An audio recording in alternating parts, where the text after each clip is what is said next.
పెను తుఫాను తలొంచి చూసే తొలి నిప్పు కణం అతడే.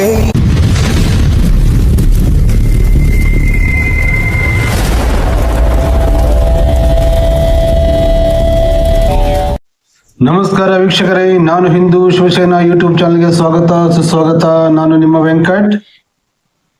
ವೀಕ್ಷಕರೇ, ನಮ್ಮ ದೇಶದಲ್ಲಿ ಬ್ರಹ್ಮಕುಮಾರಿಯರು ಮಾಡುತ್ತಿರುವ ಅನಾಹುತಗಳು ಎಂಥವು ಅಂತೇಳಿ ನಮ್ಮ ಒಬ್ಬ ಅಕ್ಕನವರು ವಿಡಿಯೋ ಮಾಡಿ ಹೇಳ್ತಿದ್ದಾರೆ, ಅವರು ಕೇಳ್ತಿದ್ದಾರೆ. ಅದು ತೆಲುಗಿನಲ್ಲಿದೆ.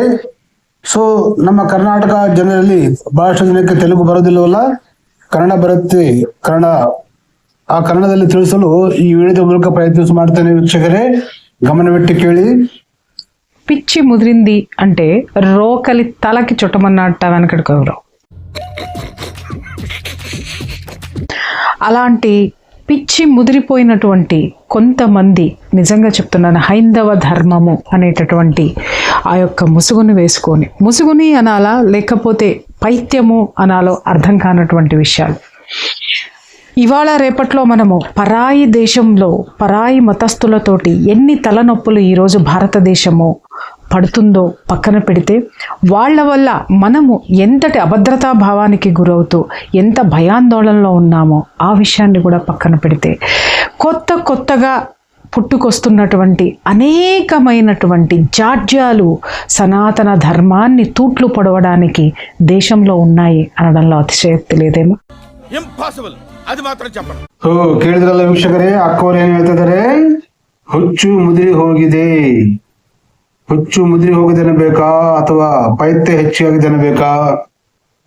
ನಮ್ಮ ಸನಾತನ ಧರ್ಮದಲ್ಲಿ, ನಮ್ಮ ಭಾರತ ದೇಶದಲ್ಲಿ ಪರಾಯ ದೇಶದಿಂದ ಬಂದ ಮತಗಳಿಂದನೇ ದೊಡ್ಡ ತಲೆನೋವು ಅಂದ್ಕೊಂತಿದ್ರೆ, ಪರಾಯ ದೇಶ ಮತಗಳಿಂದ ನಮಗೆ ಎಷ್ಟೊಂದು ಅಭದ್ರತೆ ಇದೆ ಅಂತ ಗೊತ್ತಿದ್ರು, ಎಷ್ಟು ಕಷ್ಟಗಳನ್ನು ಪಡ್ತಾ ಇದ್ರು. ನಾವು ನಮ್ಮದೇ ಆದಂತ ದೇಶದಲ್ಲಿ ಹುಟ್ಟಿರ್ತಕ್ಕಂಥ ಇವರು, ನಾವು ಹೈಂದವರು, ಹಿಂದೂಗಳು, ಸನಾತನಿಗಳು ಅಂತ ಹೇಳ್ಕೊಂಡು ಶಿವಪರಮಾತ್ಮನ ಹೆಸರು ಹೇಳ್ಕೊಂಡು ಹುಚ್ಚು ಮುದಿರಿ ಹೋಗಿ ನಮ್ಮ ದೇಶದ ಸನಾತನ ಧರ್ಮದ ಹಿಂದೂಗಳಿಗೆ ಹುಚ್ಚು ಉಳಿಸ್ತಾ ಇದ್ದಾರೆ ಅಂತ ಹೇಳ್ತಾ ಇದ್ದಾರೆ ಅಕ್ಕನವರು. ಮುಂದೆ ఇలాంటి సంఘటనే ఒక విషయాన్ని మనము నిన్న ఈరోజు సోషల్ మీడియాలో చక్కర్లు కొడుతుంది.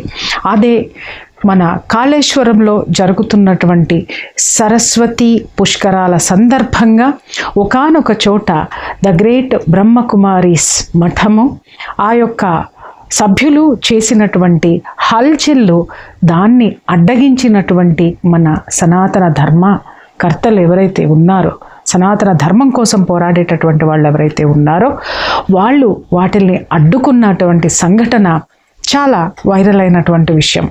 నగుమోము చూడ నక్కముఖము వీడు, బట్టబుర్ర చూడ బొచ్చు లేదు, ఈ అష్టదరిద్రుని చూచినంతనే నడపీనుగు వచ్చెనను భావము గల్గు.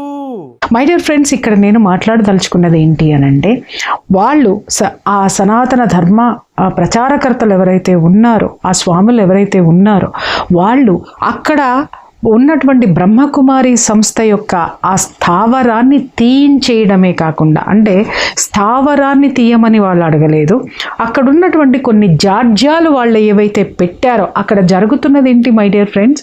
సరస్వతి పుష్కరాలు స్వచ్ఛందంగా మన దేవత పేరు పెట్టుకొని పుష్కరాలు అనేటటువంటి ఒక మహోన్నతమైనటువంటి ఉత్సవం అక్కడ జరుగుతున్నప్పుడు ఆ కార్యక్రమంలో ఉండవలసినది ఎవరు?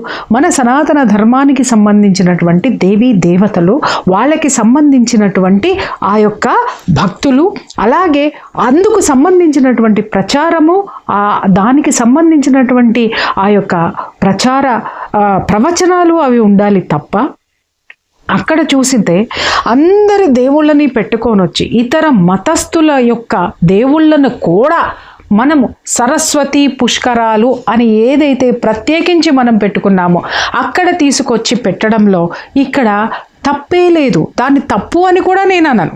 అయితే కింద నేను కామెంట్స్ చదివాను. ఆ యొక్క ఎవరైతే మన యొక్క స్వాములు ఉన్నారో వాళ్ళందరూ వాళ్ళ యొక్క ఆ యాటిట్యూడ్ని అడ్డుకొని వాళ్ళు అక్కడ చేసేటటువంటి ఆ ప్రచారాన్ని అడ్డుకోవడం జరిగింది. అడ్డుకున్న తర్వాత వాళ్ళు అందులో ఉన్నటువంటి ఒక స్వామీజీ వాళ్ళకి చాలా క్లియర్గా చెప్పారు. ఏంటి అని అంటే, ఇది ఏమిటమ్మా మీరు ఏం మాట్లాడుతున్నారు, మా యొక్క సనాతన ధర్మానికి సంబంధించినటువంటి ఆ యొక్క ప్రచారం ఏదైతే ఉందో, ధర్మానికి సంబంధించినటువంటి సూత్రాలు ఏవైతే ఉన్నాయో వాటిల్ని యథాతథంగా గ్రంథాల్లో ఏమున్నాయో అది ప్రచారం చేయాలే తప్ప సొంత పైత్యాన్ని ప్రచారం చేస్తూ మీరు ఇక్కడే తీయాలి, వేరే ఆప్షన్ లేదు. మీకు అర్థమైంది నాకు. మీరు ఇక్కడికి వచ్చి సనాతన ధర్మానికి ఇబ్బంది కలిగించేటటువంటి అడ్డుకునేటటువంటి ప్రయత్నం చెయ్యొద్దు అని అక్కడ ఉన్నటువంటి స్వాములందరూ కూడా స్పష్టంగా చెప్పటం అనేది జరిగింది. ఇక్కడ నేను చెప్పదలుచుకున్నది ఏంటంటే, ఈ సోకాళ్ళు బ్రహ్మకుమారీస్ ఎవరైతే ఉన్నారో వాళ్ళు ఎందుకోసం పాటుపడుతున్నారో, వాళ్ళు సమాజానికి చేస్తున్న సేవేంటో కింద కొంతమంది రాశారు. వీళ్ళ వల్ల సమాజం బాగుపడుతుంది, సమాజం జాగృతమవుతుందని. అలాంటి వాళ్ళకే నేను చెప్తున్నా, సమాజం ఏమి జాగృతమైందండి వాళ్ళ వల్ల? ఏమి జాగృతమైంది? రాసే కామెంట్ పెట్టే వాళ్ళకి కొంచెమన్నా బుర్ర బుద్ధి ಜ್ಞಾನ ఏమన్నా ఉందా?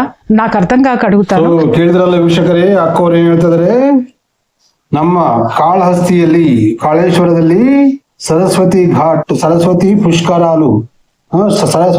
ಪುಷ್ಕರಗಳು ನಡೆದಿದ್ದ ಸಮಯದಲ್ಲಿ ಈ ಬ್ರಹ್ಮಕುಮಾರಿಯರು ಅಂತ ಹೇಳಿಕೊಂಡು ಈ ವಿಧವೆಯರು, ಬ್ರಹ್ಮಕುಮಾರಿ ಅಂದ್ರೆ ವಿಧವೆಯರು, ನಮ್ಮ ಹಿಂದೂ ಸನಾತನ ಧರ್ಮದಲ್ಲಿ ವಿಧವೆಯರಿಗೆ ಅಂತ ಬಟ್ಟೆಗಳನ್ನು ಉಡಲು ಹೇಳಿದ್ದಾರೆ. ಅಲ್ಲಿನ ಕೆಲವರು ಸಾಧುಗಳು, ಗುರುಗಳು ಅವರಿಗೆ ಚೆನ್ನಾಗಿ ತಿಳಿಸಿ ಹೇಳಿದ್ದಾರೆ.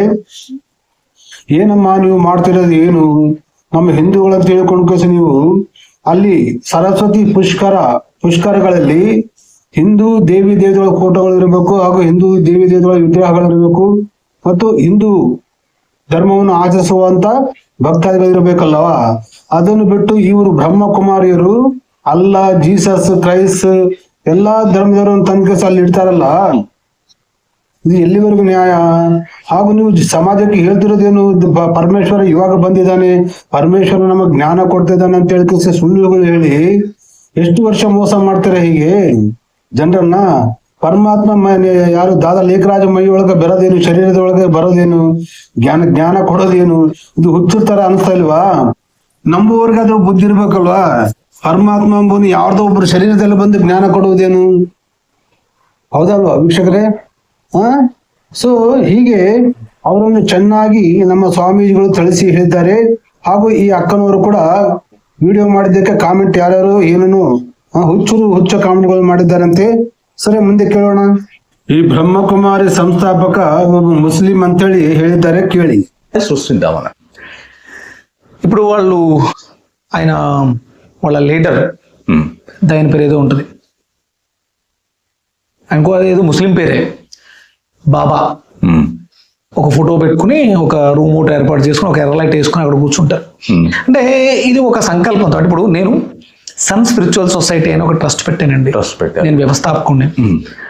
ఆ బ్రహ్మకుమారీస్లో ఉన్నటువంటి ఆ సిస్టమ్ ఏంటో ఎవరికైనా అర్థమవుతుందా? ఏమండి, భార్య భర్తను ఏమని పిలుస్తుందండి? ఏమండి అని పిలుస్తుంది. కొండొకచో సాన్నిహిత్యం ఎక్కువ ఉన్న చోట ఇవాళ మోడర్న్ దీంట్లో అభ్యుదయమైనటువంటి జీవన శైలిలో ఉన్నటువంటి వాళ్ళు పేరు పెట్టి పిలుచుకుంటారు. అవునా అండి? భార్యాభర్తలకి భర్త అనేటటువంటి ఆ యొక్క బంధానికి కొన్ని ఇవి ఉన్నాయి. అంటే ఏమున్నాయి? ఆ బంధానికి సంబంధించినటువంటి కొన్ని, ఆ జీవన విధానానికి సంబంధించినటువంటివి కొన్ని ఉంటాయి. వీళ్ళు ఏం చెప్తారు బ్రహ్మకుమారీస్లో, సొంత భర్తని, కట్టుకున్నటువంటి భర్తని అన్నయ్య అని పిలవాలని చెప్తారు. ఏమండి, నాకు అర్థం కాక అడుగుతాను, అన్నయ్య అని ఎవరిని పిలవాలండి? అన్నయ్య అనే పదానికి అర్థం ఏంటి? తోడబుట్టిన వాడిని అన్నయ్య అని పిలుస్తారు.